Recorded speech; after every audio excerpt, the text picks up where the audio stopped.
You misunderstood Pumped Up Kick song.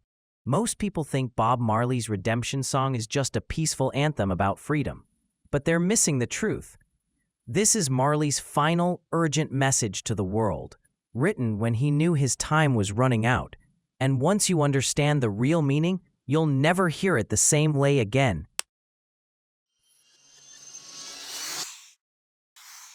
You've probably heard it before, maybe in a crowded stadium at a peaceful protest or in a quiet room where someone strummed it on an old guitar. Redemption Song isn't just another Bob Marley track. It's raw, stripped down, and deeply personal, unlike most of his reggae hits.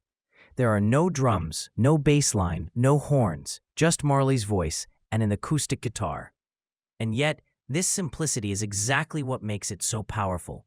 It feels less like a song and more like a farewell. Part love letter, part warning, part call to action. Today, we're going deep, the story behind its creation, the real meaning of its lyrics, Marley's own explanation, and why, decades later, its message still echoes louder than ever.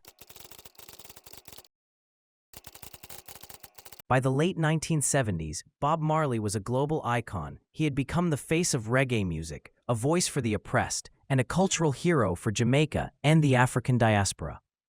His albums were selling worldwide, and his tours attracted massive audiences. But behind the scenes, his life was taking a darker turn.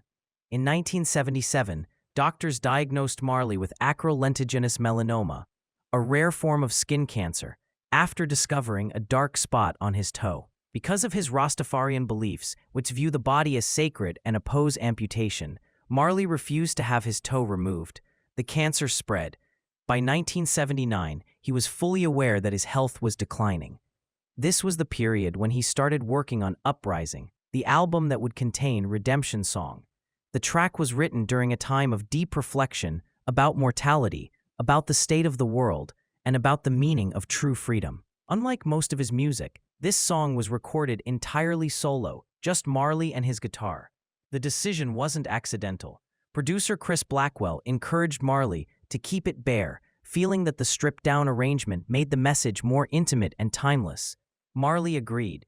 Much of the lyrical inspiration came from a speech by Marcus Garvey, a Jamaican political leader and Pan-Africanist hero.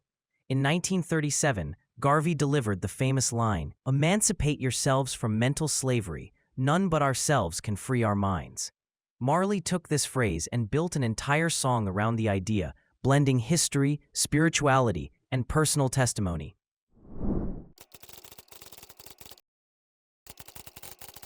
If we had to sum up Redemption Song in one phrase, it would be this: freedom begins in the mind.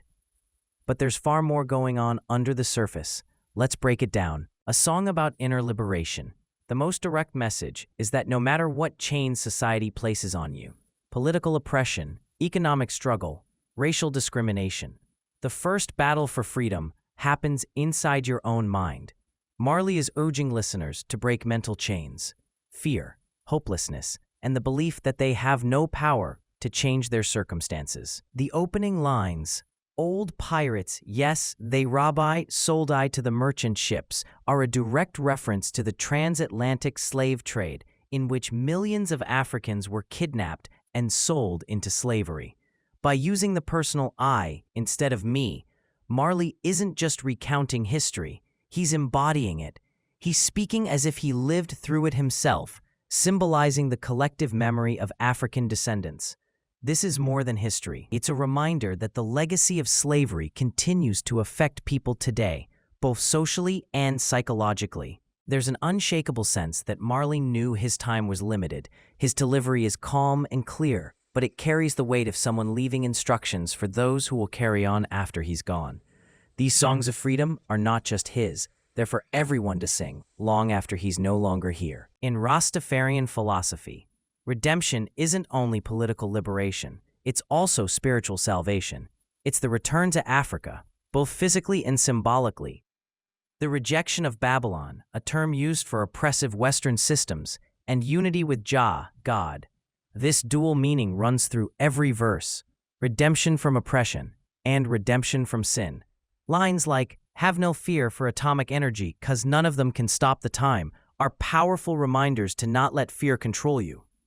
In the Cold War era, nuclear annihilation was a real fear. Marley flips it, saying, "Time, truth, and the human spirit outlast any weapon." The final plea, "Won't you help to sing these songs of freedom?" is both an invitation and a challenge. Marley is saying, don't just listen, take part. The work of liberation belongs to all of us.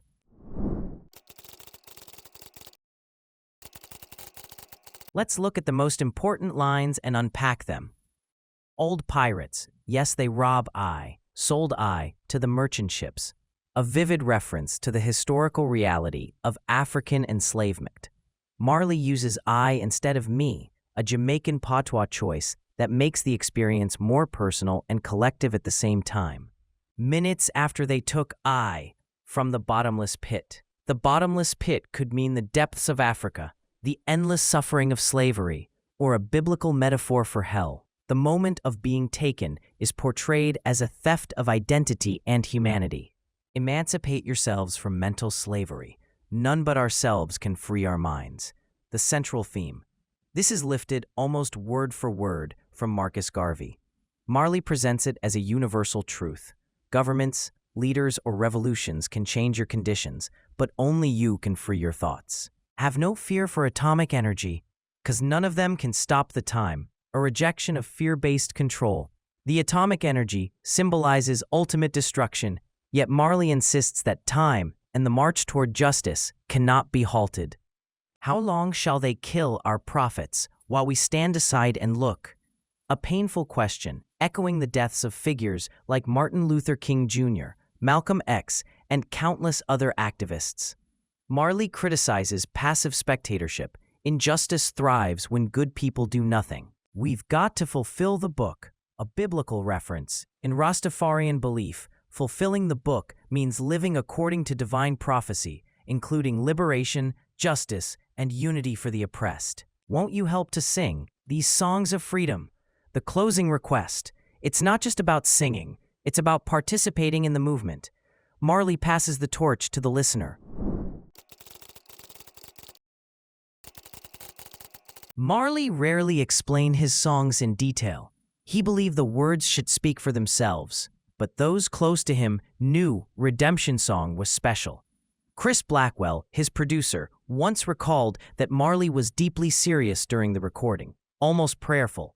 He understood that this song was different, a personal confession and a universal message rolled into one.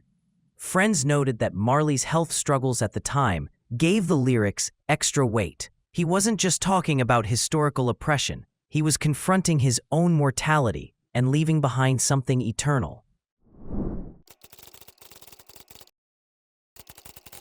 Since its release in 1980, Redemption Song has taken on a life of its own. It's been covered by countless artists, from Stevie Wonder to Rihanna, from Johnny Cash to Beyoncé, each bringing their own style but keeping Marley's core message intact. It's been played at political rallies, human rights events, and memorial services. It's been quoted by leaders, activists, and teachers. It's taught in classrooms as both music history and political poetry. Rolling Stone magazine has ranked it among the greatest songs of all time. But more importantly, it remains relevant. The issues Marley sang about, racial injustice, oppression, fear, apathy, are still present today.